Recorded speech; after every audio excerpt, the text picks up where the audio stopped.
آج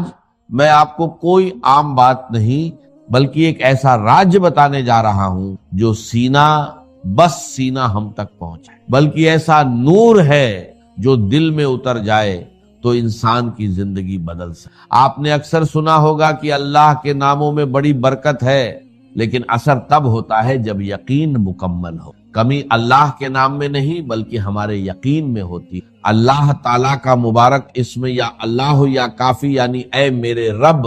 تو ہی میرے لیے کافی۔ جب انسان پورے یقین کے ساتھ یہ اسم پڑھتا ہے تو اللہ کی رحمت اس کی طرف متوجہ ہو۔ میں نے اپنی زندگی میں ایسے لوگوں کو دیکھا ہے جو بالکل ٹوٹ چکے، لیکن جب انہوں نے یا اللہ یا کافی کو اپنی زندگی کا حصہ بنا لیا تو اللہ نے ان کے حالات بدل دیے۔ دنیا انہی لوگوں کی طرف پر متوجہ ہونے لگی۔ یاد رکھیں، جب انسان اللہ سے جڑ جاتا ہے تو دنیا کی۔ اب سوال یہ ہے کہ اس مبارک اسم کو کیسے پڑھا جائے اور اس کا صحیح طریقہ کیا ہے، کیونکہ ہر وظیفہ اسی وقت اثر کرتا ہے جب نیت، یقین اور طریقہ صحیح۔ اب سوال یہ پیدا ہوتا ہے کہ اس مبارک اسم کو پڑھنے کا سب سے بڑا فائدہ کیا ہے؟ سب سے پہلے یہ سمجھ لے کہ رزق صرف جیب میں موجود پیسوں کا نام نہیں ہوتا، بلکہ اچھی صحت، نیک اولاد، گھر کا سکون، عزت، محبت اور دل کا اطمینان بھی۔ اگر انسان کے پاس کروڑوں روپے ہوں لیکن اسے رات کو چین کی نیند نہ آئے تو وہ حقیقت میں غریب ہے، اور اگر تھوڑا ہونے کے باوجود اس کا دل مطمئن ہو تو وہی اصل امیر۔ یا اللہ یا کافی ایسا مبارک اسم ہے جو اللہ کے حکم سے رزق اور برکت کے ایسے دروازے کھول دیتا ہے جن کا انسان کبھی تصور بھی نہیں۔ اگر آپ رزق کی دروازے کھول دیتا ہے، تنگی، قرض، کاروبار کی پریشانی یا گھر میں بے برکتی کا سامنا کر رہے ہیں تو فجر کی نماز کے بعد سب سے پہلے 100 مرتبہ استغفر اللہ پڑھیں، کیونکہ استغفار دل کو گناہوں سے پاک کرتا ہے اور اللہ کی رحمت کے راستے کھولتا ہے۔ اس کے بعد پورے یقین اور توجہ کے ساتھ 111 مرتبہ یا اللہ یا کافی پڑھے، پھر اللہ تعالیٰ کے سامنے ہاتھ اٹھا کر دل کی گہرائیوں سے دعا کرے اور کہے، اے میرے رب تو ہی میرے لیے کافی ہے، میں دنیا کے دروازے بہت کھٹکھٹا چکا ہوں، اب مجھے صرف تیری رحمت اور تیری مدد چاہیے۔ اس عمل کو لگاتار 21 دن تک بنا ناگا کریں، انشاءاللہ آپ خود محسوس کریں گے کہ حالات بدلنے لگے ہیں، دل کا بوجھ ہلکا ہونے لگا ہے، بند راستے کھل رہے ہیں، برکت بڑھ رہی ہے، اور اللہ ایسے ذریعے پیدا کر رہا ہے جن کا آپ نے کبھی سوچا بھی نہیں۔ لیکن ایک بات ہمیشہ یاد رکھیں کہ مایوسی کو اپنے دل میں جگہ نہ دیں، کیونکہ شیطان سب سے پہلے انسان کا یقین کمزور کرنے، جس طرح بیج بونے کے بعد درخت بننے میں وقت لگتا ہے، اسی طرح اللہ کی رحمت بھی اپنے مقرر وقت پر ظاہر۔ اس لیے صبر، استقامت اور مکمل یقین کے ساتھ یا اللہ یا کافی کا ورد جاری رکھے۔ انشاءاللہ اللہ تعالیٰ آپ کی زندگی میں اپنی رحمت، برکت اور آسانی کے ایسے دروازے کھولے گا جن کی آپ نے کبھی امید بھی۔ اب ایک بہت اہم سوال یہ ہے کہ کیا یا اللہ یا کافی صرف رزق اور برکت کے لیے ہے یا یہ جسم اور روح کی تکلیفوں کا بھی علاج ہے؟ میرے عزیز دوستو، آج کے دور میں بہت سے لوگ ایسے ہیں جن کی تمام میڈیکل رپورٹس بالکل ٹھیک آتی ہیں، لیکن پھر بھی ان کا دل ہر وقت بے چین رہتا ہے، راتوں کی نیند اڑ جاتی ہے، گھبراہٹ، اداسی، ڈر اور تھکاوٹ ان کا پیچھا نہیں چھوڑتی۔ انسان باہر سے بالکل ٹھیک دکھائی دیتا ہے لیکن اندر سے ٹوٹ چکا ہوتا ہے۔ یہ صرف جسم کا نہیں بلکہ روح کا بھی مسئلہ ہوتا ہے، اور جب مسئلہ روح کا ہو تو اس کا علاج بھی اللہ کی طرف رجوع کرنے میں ہے۔ یا اللہ یا کافی ایسا مبارک اسم ہے جو اللہ کے حکم سے دل کو سکون، روح کو طاقت اور انسان کو نئی امید عطا کرتا ہے۔ میں نے ایسے لوگوں کو بھی دیکھا ہے جو مایوسی کا شکار تھے، لیکن جب انہوں نے پورے یقین کے ساتھ اس مبارک اسم کا ورد شروع کیا تو اللہ نے ان کے دلوں میں ایسا سکون اتارا کہ ان کی زندگی بدلنے لگی۔ اگر آپ یا آپ کا کوئی عزیز ایسی پریشانیوں سے گزر رہا ہے تو عشاء کی نماز کے بعد باوضو بیٹھ جائیں، سب سے پہلے 70 مرتبہ استغفر اللہ پڑھیں تاکہ دل گناہوں سے پاک ہو جائے اور دعا کی راہ آسان ہو جائے۔ اس کے بعد پورے یقین اور توجہ کے ساتھ 100 مرتبہ یا اللہ یا کافی پڑھیں۔ پڑھتے وقت یہ تصور رکھیں کہ اللہ کا نور آپ کے پورے جسم، دل اور روح میں اتر رہا ہے اور ہر بیماری، ہر بے چینی اور ہر تکلیف دور ہوتی جا رہی ہے۔ پھر اپنی دونوں ہتھیلیوں پر دم کریں اور پورے جسم پر پھیر لیں، خاص طور پر جہاں درد یا تکلیف ہو وہاں ہاتھ رکھ کر اللہ سے شفا کی دعا کریں۔ اس عمل کو لگاتار 11 دن تک کریں۔ انشاءاللہ آپ اپنی نیند، اپنے سکون اور اپنی طبیعت میں واضح فرق محسوس کریں گے۔ اگر کوئی ڈپریشن، اینجائٹی یا کسی انجانی بے چینی کا شکار ہے تو وہ بھی اس عمل کو پورے یقین کے ساتھ شروع کرے۔ یاد رکھیں، شفا صرف دوا سے نہیں بلکہ اللہ کے حکم سے ملتی ہے، اور جب بندہ سچے دل سے اپنے رب کو پکارتا ہے تو اللہ ایسے اسباب پیدا فرما دیتا ہے جن کا انسان گمان بھی نہیں کر سکتا۔ اس لیے کبھی مایوس نہ ہو، اپنے رب پر بھروسہ رکھیں اور یا اللہ یا کافی کو اپنی زندگی کا حصہ بنا لیں، کیونکہ وہی ذات ہر تکلیف کے لیے کافی ہے۔ اب آخر میں ایک بہت اہم بات سمجھیے کہ یا اللہ یا کافی کا اثر صرف رزق، صحت یا سکون تک محدود نہیں ہے، بلکہ یہ انسان کی پوری زندگی کو بدلنے کا ذریعہ بن سکتا ہے، بشرطے اس کے اندر یقین، صبر اور استقامت۔ آج بہت سے نوجوان ڈگریاں لے کر گھوم رہے ہیں مگر نوکری نہیں ملتی۔ بہت سے لوگ کاروبار میں لگاتار گھاٹا اٹھا رہے ہیں، دکانیں کھلی ہیں مگر گراہک نہیں آتے، محنت بہت ہوتی ہے لیکن نتیجہ نظر نہیں آتا۔ ایسے حالات میں انسان ٹوٹ جاتا ہے اور اسے لگتا ہے کہ شاید اب کوئی راستہ نہیں بچا، لیکن یاد رکھیے جب دنیا کے سارے دروازے بند ہو جاتے ہیں تو اللہ اپنے بندے کے لیے ایسے دروازے کھول دیتا ہے جن کا وہ تصور بھی نہیں۔ اگر کاروبار، نوکری یا روزگار میں رکاوٹ ہو تو کام شروع کرنے سے پہلے 100 مرتبہ استغفر اللہ پڑھیں تاکہ گناہوں کی وجہ سے آنے والی رکاوٹیں دور ہو جائیں۔ پھر پورے یقین کے ساتھ 100 مرتبہ یا اللہ یا کافی، اور آخر میں اپنے کام کی جگہ، دکان، آفس یا جہاں سے روزی کماتے ہیں وہاں ہلکا سا دم کر دے۔ یہ عمل روزانہ اپنی عادت بنا لے۔ انشاءاللہ اللہ تعالیٰ آپ کے کام میں ایسی برکت عطا فرمائے گا کہ بند راستے کھلنے لگیں گے، نئے موقع ملیں گے، مشکلیں آسان ہوں گی، اور جن لوگوں سے آپ کو مایوسی تھی وہی لوگ مددگار بن جائیں گے۔ لیکن یاد رکھیے اس پورے عمل کی جان استغفر اللہ ہے۔ استغفار دل کو صاف کرتا ہے، گناہوں کو مٹاتا ہے اور اللہ کی رحمت کے دروازے کھولتا ہے۔ جتنا زیادہ استغفار کریں گے اتنی ہی جلدی اللہ کی مدد آپ کی طرف آئے گی۔ اس لیے چلتے پھرتے، اٹھتے بیٹھتے استغفر اللہ پڑھتے رہیں اور پورے یقین کے ساتھ یا اللہ یا کافی کا ورد اپنی زندگی کا حصہ بنا لیں۔ کبھی مایوس نہ ہو، کیونکہ جس بندے کا سہارا اللہ ہو اسے کسی اور سہارے کی ضرورت نہیں رہتی۔ اگر آپ نے آج یہ بات دل سے سمجھ لی اور پورے بھروسے کے ساتھ اس عمل کو اپنی زندگی میں شامل کر لیا تو انشاءاللہ اللہ تعالیٰ آپ کی مشکلوں کو آسان کرے گا، آپ کے رزق میں برکت دے گا، آپ کی صحت میں شفا عطا فرمائے گا۔ لیس البر، نیکی یہی نہیں ہے، ان تولوا وجوہکم، کہ تم پھیر دو اپنے چہروں کو، قبل المشرق والمغرب، مشرق کی جانب اور مغرب کی جانب، ولکن البر، بلکہ نیکی تو اس کی ہے،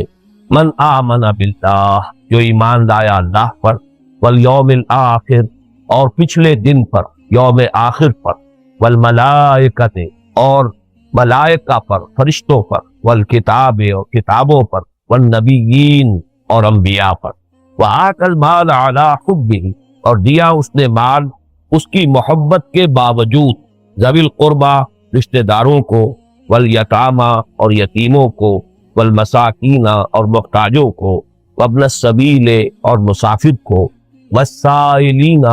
اور مانگنے والوں کو،